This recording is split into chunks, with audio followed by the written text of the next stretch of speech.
Sa Biyernes na ang ikalimang death anniversary ni dating Pangulong Cory Aquino at bilang pag-alala, maglalabas ang Philippine Postal Corporation ng mga bagong selyo kung saan tampok ang ilan niyang obra. May news to go si Sherry Ann Torres.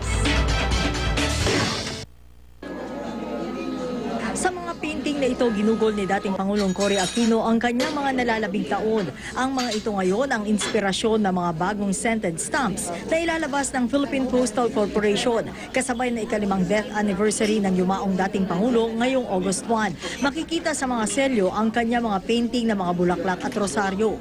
Pinili raw ang mga disenyo mula sa mahigit 100 paintings ni Gina Aquino na ipinamigay niya sa mga kaibigan. Because Cory is an icon.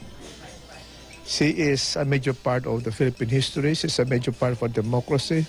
Bukod sa disenyo, tiyak na kaaaliwan din ng mga stamp collector ang floral scent na mga ilalabas na stamps. Ibebenta ang mga ito sa halagang 25 pesos kada apat na selyo. 100 pesos naman ang benta sa souvenir sheets. Sa kanya nalalapit na death anniversary, muli naman siyang binigyan pugay ng ilang mga kaibigan at naging bahagi ng kanyang administrasyon. We are thankful to President Cory for her legacy, for having left us with our democratic institutions restored, and for a better way of life for our people.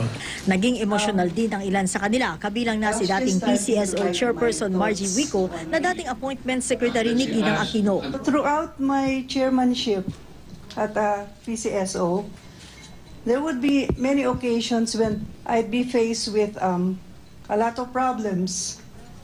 And I would always seek her help.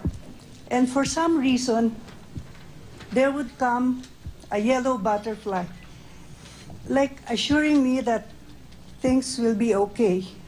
Sa August 1, magkakaroon ng isang espesyal na misa para kay Gina Aquino sa isang mall sa Makati. Sherry Ann Torres, GMA News.